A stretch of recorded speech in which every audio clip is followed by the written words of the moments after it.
Each episode of this podcast is special in its own way because they have been individually studied and perfected, and I can guarantee you that each one of them has made me very excited.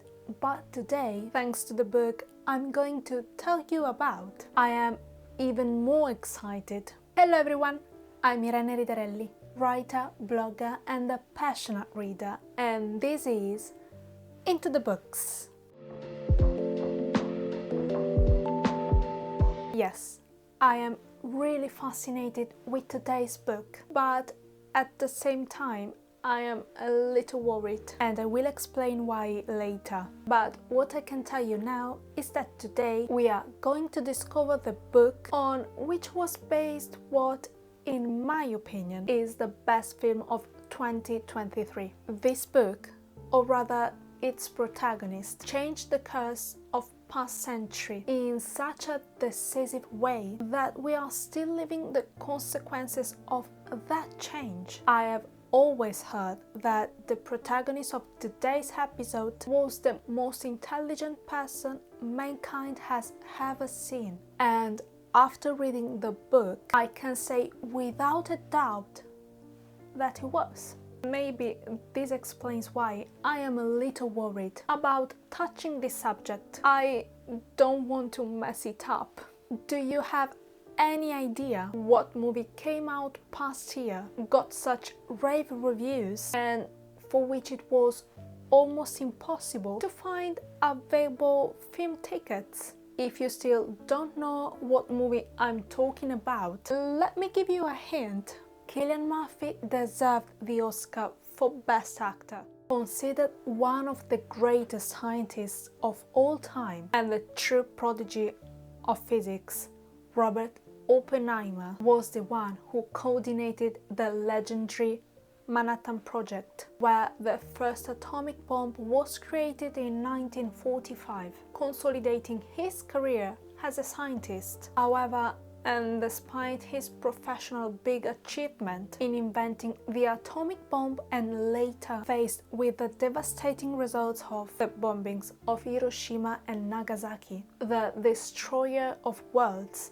as Oppenheimer was named, presented a radical proposal for international control of nuclear materials and strongly opposed to the creation of the hydrogen bomb. Authors Kay Bird and Martin Jane Shrewin wrote a monumental biography of this tragic and heroic figure, awarded the Pulitzer Prize in 2006, entitled simply Oppenheimer, which narrates the life of this true icon of 1940s America, from his personal struggle through the fame that led him to participate in the greatest challenges and achievements of the 20th century, to the humiliation he suffered when, in 1954, he was implicated in a tremendous investigation that would compromise his reputation forever. For those who doesn't know, the Manhattan Project was the name given to the military research and development program that led to the creation of the first atomic bombs during the Second World War. Was scientific direction was entrusted to the physicist J. Robert Oppenheimer, and was managerial and administrative coordination was entrusted to General Leslie Groves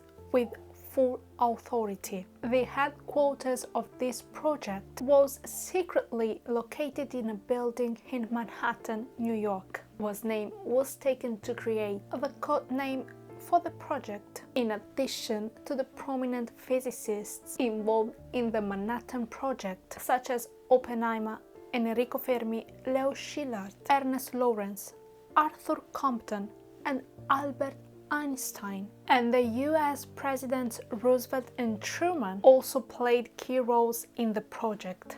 This book is not a simple biography that only tells a life story, but also creates a world that the reader can figuratively enter. The authors portrayed Robert Oppenheimer very well, describing not only his undeniable genius, but also the dark side of it, which in this case somehow helped to shape his distinctive character. This book is substantial and the physics is almost a secondary character. But if you are interested in learning more about the man who revolutionized the past century and who Christopher Nolan so masterfully brought to the big screen, this book is for you. Thank you for joining me to the end of today's episode. I hope you enjoyed it all. Please let me know if you have already read this book and leave below your comments or opinion about it. I would love to read them. If you haven't already done so, I invite you to subscribe to the channel, turn on the notification bell and share this video with someone you think might be interested. As usual, I'll see you next week.